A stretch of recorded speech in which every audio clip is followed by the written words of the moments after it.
Salad எப்படி பண்ணலாம் அப்படிங்கிறத காமிக்கிறேன் உங்களுக்கு. ஸோ நான் இது வந்து பீட்ரூட் வந்து நல்லா துருவி வச்சுருக்கேன். அது கூட வந்து பாசிப்பருப்பு வந்து ஒரு 1 hour ஊற வச்சுருக்கேன். ஸோ இது எல்லாமே சாலட்னாலே நம்ம ஃப்ரெஷ்ஷாக குக் பண்ணாமல் சாப்பிட்றது தான். ஸோ இப்போ இதில் வந்து நம்ம கேரட் யூஸ் பண்ணிக்கலாம், இல்லை கியூக்கம்பர் வெள்ளரிக்காய் எடுத்துக்கலாம், இல்லை கோவா இருக்குல்ல கொய்யா கூட நீங்கள் வந்து வத்தல் பொடி போட்டு அப்படி சும்மா சாப்பிட்லாம், காயாக இருக்கிறது. ஸோ இதில் வந்து நான் கொஞ்சம் எலுமிச்சம்பழம் புழிஞ்சிருக்கேன். இதில் உங்களுக்கு தயிர் வேணாலும் தயிர் போட்டுக்கலாம். ஸோ நான் இதில் வந்து லெமன் ஆட் பண்ணியிருக்கேன், கொஞ்சம் நம்ம சாட்டட் வெஜிடபிள்ஸ் எப்படி பண்ணுறது அப்படிங்கிறத சொல்கிறேன். சாட்டட் வெஜிடபிள்ஸ்னால் நமக்கு தேவையானது இந்த மாதிரி நான் கொஞ்சம் ஆனியன், கேப்சிகம், ப்ரொக்காலி, கேரட், நீங்கள் கேபேஜ் வேணால் கேபேஜ் எடுத்துக்கலாம். என்கிட்ட கேபேஜ் இல்லை, நான் இவ்வளோ கட் பண்ணிவிட்டேன். கொஞ்சம் ஆலிவ் ஆயில் நல்லா ஃபுல் ஃப்ளேமில் வச்சுருக்கணும். ஒரு 5 minutesக்கு குக் பண்ணிக்கணும், அவ்வளோதான். அதுக்கு மேலே நம்ம குக் பண்ணக்கூடாது, ஹாஃப் குக்டாக சாப்பிடணும்.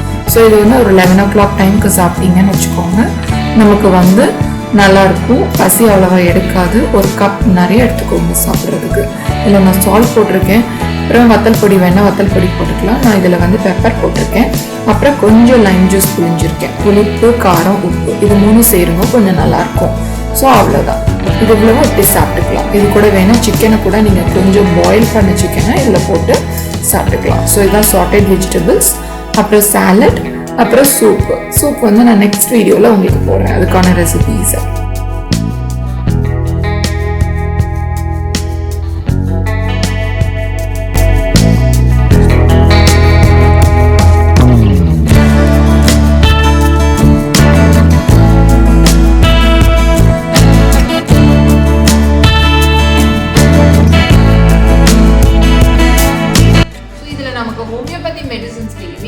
நிறைய இருக்கு நமக்கு வெயிட் லாஸ்க்கானது.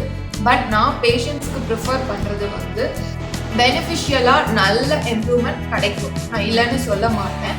பட் அதை மட்டுமே சாப்பிட்டுட்டு லைஃப் ஸ்டைலை மாத்தாம நம்ம மெடிசின்ஸை மட்டுமே நான் வந்து சஜஸ்ட் பண்ணவே மாட்டேன். கிராஜுவலா கம்மி பண்ணணும். இப்ப ரொம்ப ஸ்பீடா டக்குன்னு வெயிட் வந்து கம்மி ஆயிடுச்சு அப்படின்னா கண்டிப்பா கேல் ஸ்டோன்ஸ் ஃபார்ம் ஆகுது, நமக்கு நிறைய ரிசர்ச் வைஸ் வருது. திங் வந்து நான் வந்து காட்டேஜ் சீஸ் சொல்லியிருந்தேன்.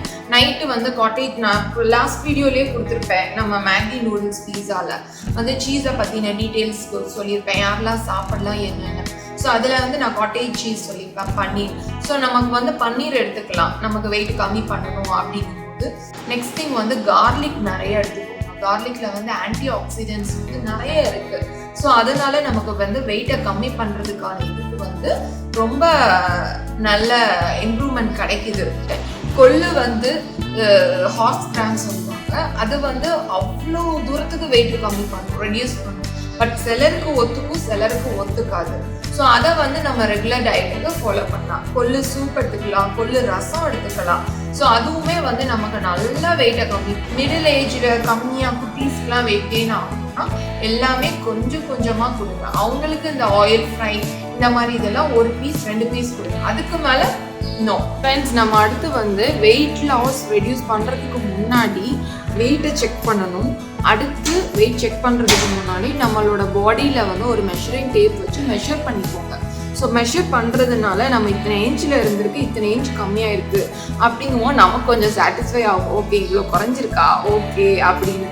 இது எதுவுமே இல்லாமல் எனக்கு கொஞ்சம் 1 கிராம் குறைஞ்சிருக்கு, 2 கிராம் குறைஞ்சிருக்கு அப்படிங்கிற ஒரு ஃபீல் வரும்போது கஷ்டமாக இருக்கும். ஸோ இவ்வளோ இன்ச்சு கம்மியாக இருக்குது, நான் இவ்வளோ எஃபோர்ட் போட்டதுக்கு எனக்கு இவ்வளோ கம்மியாக இருக்குது அப்படிங்கிற ஒரு தாட் வந்துச்சுன்னா நம்மளை இன்னும் அது வந்து மோட்டிவேட் பர்ன் பண்ணணும். இன்னைக்கு நான் நிறைய சாப்பிட்டுட்டேன்னா அப்போ நீங்கள் அன்றைக்கி கொஞ்சம் எக்ஸ்ட்ராவாக ஹெவியாக ஒர்க் அவுட் பண்ணணும். ஸோ எப்போவுமே வந்து நம்ம வந்து என்ன சாப்பிட்றோம் அப்படிங்கிற ஒரு அவேர்னஸோடு இருந்தோம் அப்படின்னா கம்மி பண்ணுறதுக்கு கொஞ்சம் நல்லாயிருக்கும். இப்போ நிறைய பேர் பார்த்தீங்கன்னா ஸ்லிம்மாக இருக்கிறாங்க அப்படின்னா அவங்க கண்டிப்பாக அதுக்கான எஃபர்ட் போட்டிருப்பாங்க. அது அவங்களோட ரெகுலர் டயட்டுக்கு வந்திருக்கும், டெய்லி லைஃப் ரொட்டீனுக்கு வந்திருக்கும். அப்படி லைஃப் ரொட்டீனுக்கு எல்லாமே டெய்லி வர்றதுனால தான் அது வந்து கிடைக்கிது.